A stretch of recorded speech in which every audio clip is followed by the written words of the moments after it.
Good morning. I'm Vikki Spruill, and I have the great good fortune this morning of standing here at the top of our giant ocean tank with its supervisor, Mike O'Neill. Hello. And I've been so excited about this particular session because this is really the signature exhibit to the New England Aquarium.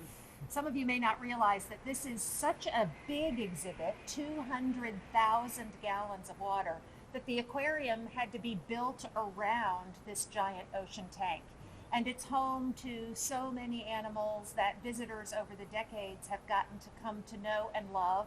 Of course, there's Myrtle, the giant green sea turtle, and so many sharks and rays and hundreds of other fish. And so I want to start today by just asking you, Mike, how in the world do you get this job? This is a pretty cool job. Sure. Yeah, I started off like a lot of our staff. I was an intern and volunteer when I was in college. I went to college here in Boston, and then stuck around in the summers as a volunteer. And when I graduated, it was actually pretty serendipitous because we were renovating this exhibit right after I graduated college, and they were hiring some educators. So I got a part-time job in education and then worked my way up and never left. So what's a day in the life of Mike O'Neill? It's a lot of diving. Yeah. It's a lot of getting in and out of the exhibit, putting on wetsuits. We do 5 dives here in the giant ocean tank every day. And what happens during those dives? It's a mix. So we do some mostly feeding. 4 of them are usually dedicated feeding dives, and at least 1 is maintenance. But we usually will add on a few as well, depending on what the exhibit needs. There's a lot of scrubbing of algae and vacuuming the substrate and things of that nature. But the main sort of way that we organize the diving schedule is that each feeding dive, we're going to be looking at different groups of animals and offering them their meals. And that way, by the end of the diving schedule, every animal's had the opportunity to get the nutrients they need. So how do you keep track of who gets what and who likes what? For sure. It's a lot. We have about probably 24 different food items that go into the exhibit, different types of seafoods and vegetable matter and other things. So is it true that Myrtle's favorite food is Brussels sprouts? Pretty much, yeah. She does, her appetite goes in and out depending on the season, and she does have some preferences that'll change over the course of the year, but for the most part, Brussels sprouts is one of the consistent ones that she likes a lot. But we will go in there and we sort of determine which animals are getting what based on their preferences and what they would be eating out in the wild. And then we also, when we make up our menu, we generally work off of the weight of the animals in this exhibit, and we know how many calories they need to be taking in over the course of a week or a period of time. And that way we can calculate how much food to prepare and how much food to go into the exhibit. So obviously this is an enormous exhibit. And how do you select who goes in here, and do they always get along? Well, that's our goal, absolutely. So we have a Caribbean reef ecosystem, so all the animals in here are going to be animals that you would find in the tropical Atlantic Ocean down in the Caribbean. And when we are considering what animals to bring into the exhibit, we take into consideration the logistics of the exhibit and the size and dimensions, as well as what our current exhibit has in the collection, because we want to make sure that everybody gets along.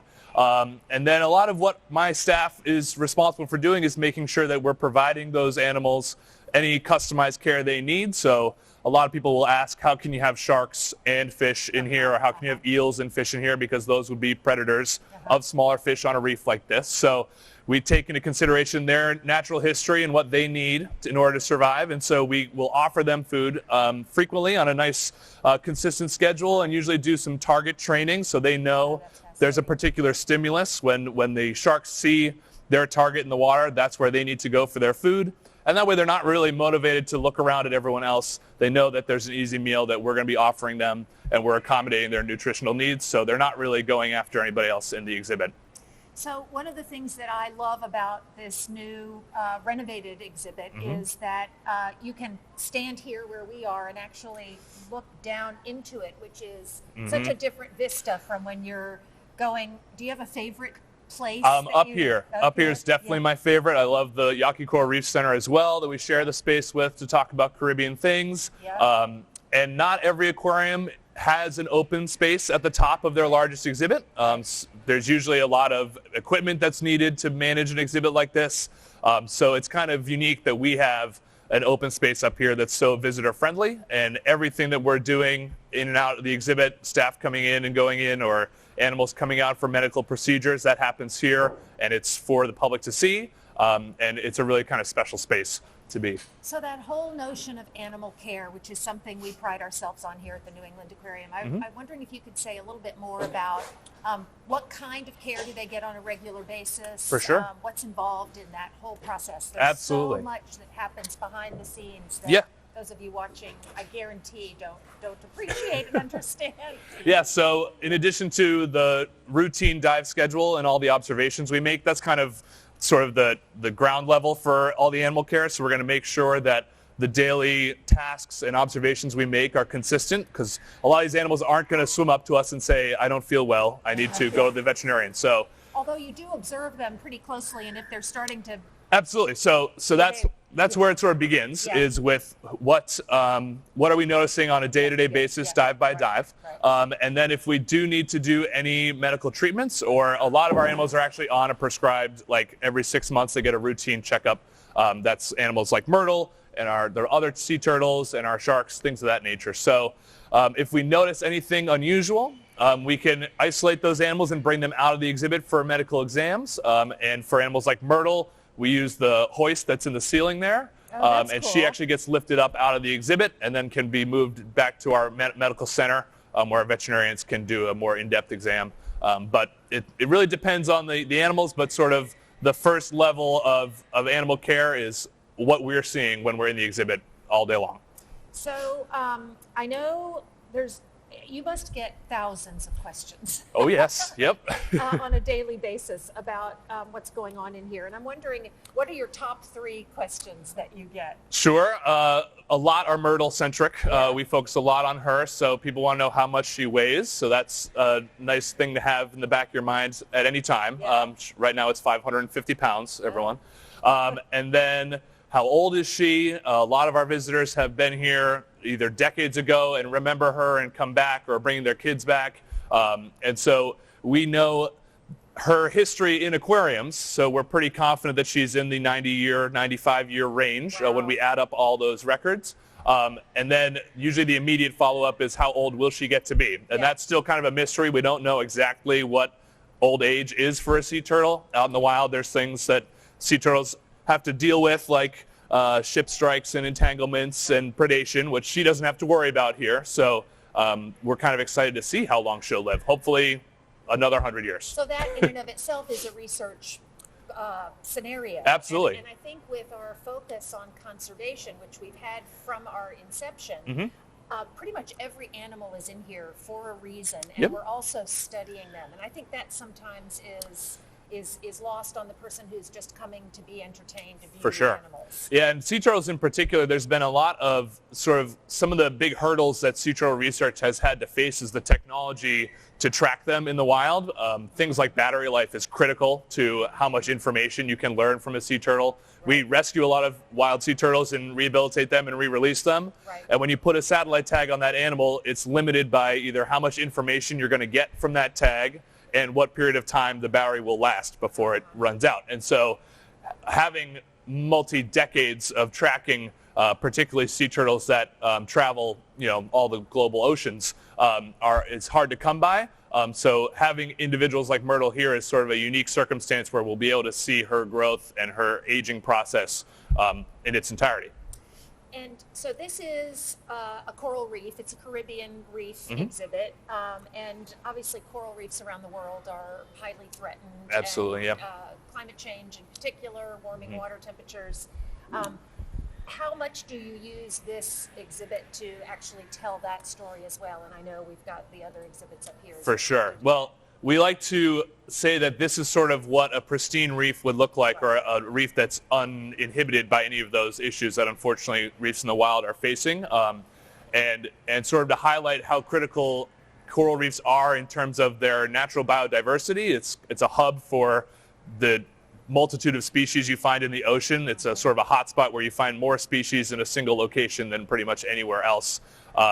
And there's also a lot of importance directly for humans that I think a lot of people don't necessarily realize that comes from coral reefs. It's sort of, we can learn so much in terms of developing new products and medicines and materials that we take inspiration from reefs. As researchers learn about how animals function on a reef, it's in turn goes into all sorts of ways that humans can benefit down the road. And so it's worth saving these ecosystems because there's so much we still don't know that we should be putting a value on that we don't currently really consider, that the future might really benefit if we. So I would be remiss if I didn't mention something about sharks. For sure. One of my favorites. Yeah. And so I wonder if you could tell us a little bit about the different kinds of sharks you have here. And so we have 3 bonnethead sharks in the exhibit. They're in the hammerhead family. They're considered the smallest species of hammerhead. They get full grown at about 4 to 5 feet in length. And these species, these are individuals you would find native to the southeastern U.S. or down in the Gulf of Mexico. And they are excellent exhibit animals for the giant ocean tank because of the complexity of the reef and the dimensions. They're very maneuverable. They can navigate these sort of convoluted corals in and out. And so they make a great exhibit animal in addition to having that sort of quintessential hammer head that everyone loves. They're a great species to have on exhibit. Wonderful. So you get to know all of these animals, and you've known some of them for a very long time. Do you have a favorite? I would say my favorite is probably our southern stingray. His name is Mo, which is short for elasmo, because that's the scientific grouping. Sharks, skates, and rays are elasmobranchs. And he is special to me because we got him a little more than a year ago, and he was actually born at the Minnesota Zoo. And he came to us, and so we sort of have the opportunity to see him grow up in the exhibit. So he's only about maybe a third of his full-grown size, and I'm looking forward to the next 10 years. We get to see him sort of grow into his full dimensions, and he's got a good personality. So there's a lot, as I said before, that goes into making this work day in and day out. And we're just seeing some kids who are just coming and hearing their enthusiasm is exactly why we're doing what we do. How about let's just close out by talking a little bit more about the care and the divers. I think we may. We've got 2 in right now. So this is going to be an early morning maintenance dive. We're going to do some window washing and health checks on the collection, make sure everyone is okay this morning, and then roll right into the first feeding dive of the day. And it's really the divers in the water are what are going to be providing a lot of that customized care because we have over 100 different species in the exhibit. Different species have different needs. So a lot of people ask, could you just sort of throw food into the top? And that really wouldn't work because for certain species, we are going to seek them out and find them. For other species, we are going to train them to come to us. And so over the course of the day, all of those animals are going to have some sort of interaction with the divers, whether it's hands-on feeding or training to a station. So how many animals are we looking at? Over 1,000. I believe we have an electronic database as well that keeps track of the entire animal collection. And so I think we are at 1,040 animals right now. That's just remarkable. Yeah. We are so fortunate to have you at the New England Aquarium. Thank you. Thank you for what you do Yes, day it's in a pleasure. And day out. Yeah. And thank you all for joining us.